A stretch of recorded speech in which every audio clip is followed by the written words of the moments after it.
happening here. The Grey Goose. Adventures of a Modern Robin Hood.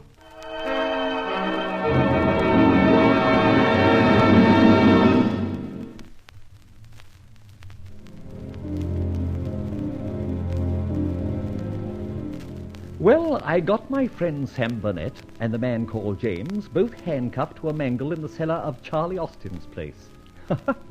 I only required one extra little piece of evidence to prove that Sam was the man who robbed with violence at Linden Hall, the Carrick Hotel, and 2 other places. The confounded part was he was getting me a bad name by planting my grey feathers at the scene of each crime. I got Inspector Ford along to the flat and promised him that if he'd take me officially to Linden Hall and the Carrick, I'd prove who was the basher and, furthermore, produce him. You see, I'd made a little observation of my own. What a terrific promise, Fletcher. You say you can produce the criminal? I can. I'm 90% certain. But you must first get me past the local police into Linden Hall and perhaps the Carrick Hotel. Let Charlie Austin and me examine the safe at each and anything else that may crop up. Well, you're a safe expert in your business, and Charlie Austin is... was, in his less virtuous days. All right, we'll go. I have a car outside now. Good, and if you don't mind, we'll make a call at the firm's office. Fletcher and Company? Yes, we have a few gadgets up there concerned with safes and locks that I'd like to take along with me. Oh, very well, but let's get a move on. And remember, you've got to hand me this bloke on a platter. I think I will.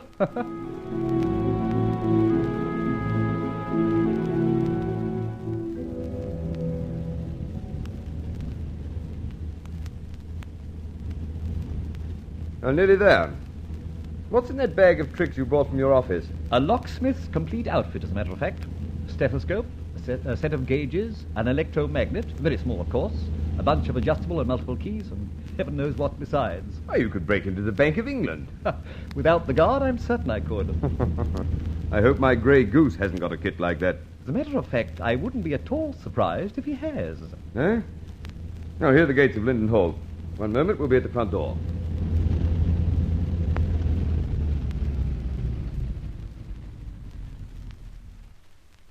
All right, here we are. All right, Betts. These people are coming in with me. You got the front door key? It's down at the lodge with the sergeant, sir. What, confound it, Keep your hair on, Ben. Charlie, see what you can do. Yeah, but... The inspector won't use it in evidence against you, will you, Ben? Eh? Oh, not this time. Oh, blimey. This here lock's 50 years old if a day. I could do it with an hairpin. Now, wait a moment, if I just sort of put this in here like this... And... That's jolly interesting. Wait a moment, now. That's about it, I think. Now, let's see. Be pleased to enter, gentlemen. If I didn't know this was illegal, Austin, I'd say that was a smart piece of work. Tain't illegal, though. No? Not when you've got a copper with you. All right, let's go. Lead us to the safe where the stuff was stolen. It was mostly small pieces of very valuable antique silver. Priceless collection. Oh, there it is. Ah. Modern, fireproof, complicated dial, 5 rings, no less. In fact, impregnable, one would think. And I see you've left the feather there still. Can I have it? Huh? Oh, well, I suppose you can. The whole setup's been photographed. Thanks. It'll be a souvenir of my very first burglary, committed under the eyes of Scotland Yard itself. Oh, by the way, this is a very good safe indeed. Yes, I thought so. Yes, it's one I designed for the firm myself. And yet our burglar busted. Exactly. And I'm wondering where to look for a traitor in the firm's workshops. However, I'll deal with that later. In the meantime, we'll open the safe. But it's empty. Maybe so.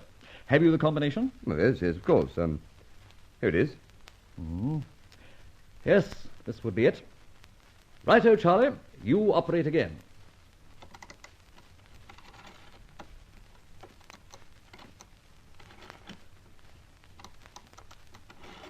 No fingerprints, I suppose? No, none.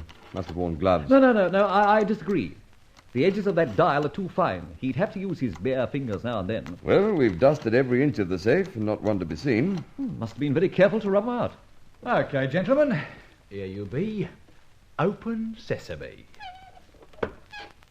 Well, there you are. No silver. Just a paper or two. All examined? Meticulously.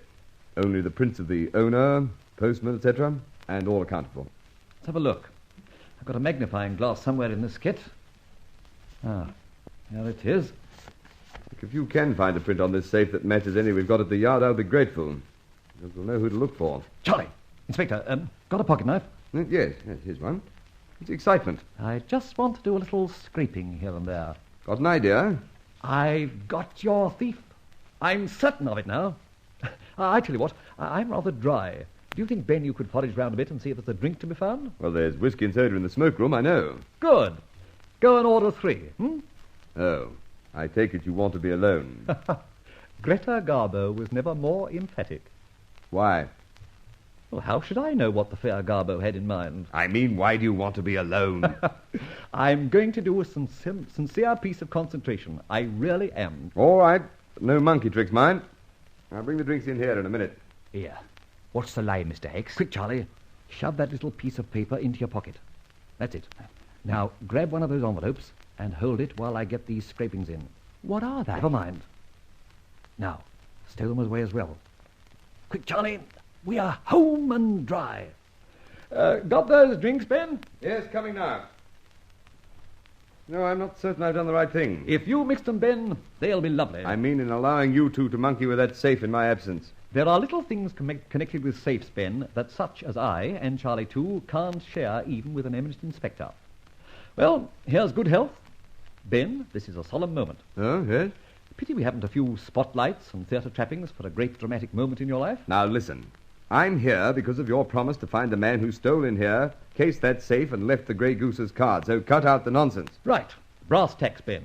I know who he is, and I know where he is, and I can keep my promises. You shall have the gent within the hour. Now order the chariot, and we'll hie us home. Shall we go? You seem very certain of your ground. Ha, I am. Charlie Austin, do you know anything? Only a bit, Inspector, but my ears is flapping for the rest, I'm telling you. By the way, that kit you brought with you. You had the combination, so I didn't have to use it. Matter of fact, I'm rather glad. Glad? Yes. You see, my dear Ben, if you knew about locks, bolts, and bars, to say nothing of the innards of safe combinations, Scotland Yard might lose an astute inspector, and the underworld gain an equally astute criminal. Eh? Well, now, if you're ready, drive on, and on your way, call at the yard. The yard? Why? I want you to test this little piece of paper for fingerprints. Charlie, produce that little piece I gave you. Yes, right. That's chewing gum wrapper. Yes, and to save your boys time in their search, look up firstly Sam Burnett, an old lag with a list of convictions as long as your arm. So it's Sam Burnett. Well, don't let's be too hasty. That's only one end. I somehow think you've got the other end in your conjurer's hat. Ha ha! Indeed I have. Well, good luck. Here's to crime.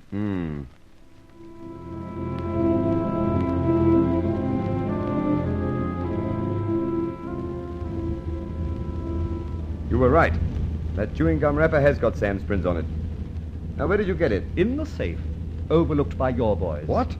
Haven't you heard that Sam Burnett always chews gum when he's working? By heaven, some of those fingerprint boys will get hot cakes for breakfast. How do you know Sam Burnett chews? I've seen him. Well, here we are at Charlie Austin's place, and here I present you to Sam Burnett and friend. Pull up, will you?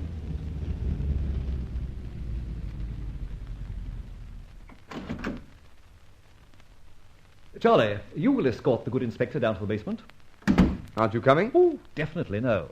Look, Ben, you can have this bird and its mate, and as a policeman, no harm will come to you. But if I am spotted by these gentry, I shall be a very definite target when Her Majesty's government has done with their services. Yes, all right. Come on, Charlie, lead on. And Fletcher, I just hope your promise comes true. Oh, it will. It most certainly will. All right, on your way. I shall return to the flat. And when you've disposed of our friends, you come too, and I'll have a nice breakfast ready for you. Au revoir. Oh, Ben. Yes? Have a look at a glass on the mangle. I gave it to friend Sam. He was thirsty.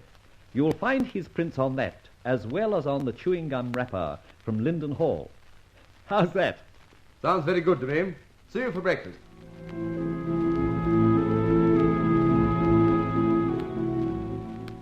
Well, I hope you feel refreshed, Ben. Yes, I do. And I've got friend Sam Burnett as the thug of Linden Hall, the Carrick, and of course the same will apply to the other places. Now then, you come clean, Fletcher. How did you, a mere civilian, get on to Sam? I can't go into too many details, Ben, but I'm inclined to mix with the underworld at times, for private professional reasons, connected, of course, with the firm. Well, Charlie Austin and I ran into Sam, and as Charlie probably told you, came off at first second best. Later, we won out. And Sam found himself and pal handcuffed to a mangle. Right. Well, then we had a look at Linden Hall. By the way, what were you scraping off the safe? This here, in this envelope. Bits of old chewing gum. I'd earlier seen Sam chewing, and lo and behold, he even parked a bit on the safe. We never even thought of it. Then I found that screwed-up little piece of paper, a chewing gum wrapper. Adding it up, Sam was at Charlie Austin's, where I'd parked him. Sam had been at Linden Hall, and thus I kept my promise. Well, I'll say this for you. You've given me an open and shut case against Sam. He's to go up once more for burglary with violence. Good. Yes, good. But what of the Grey Goose?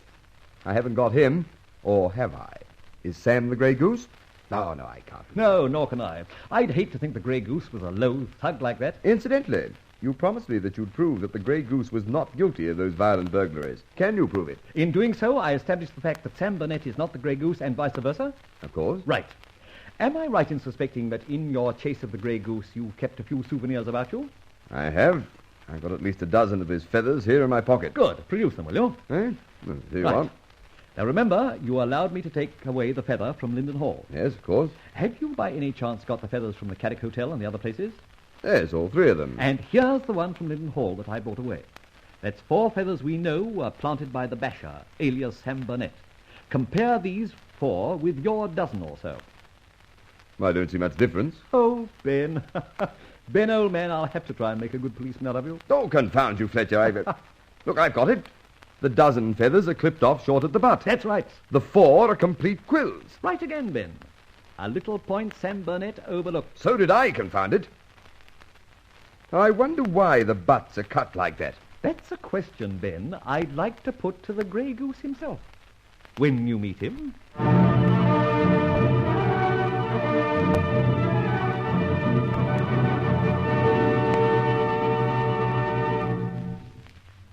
So Rolland Fletcher successfully concludes another adventure and settles down for a quiet life.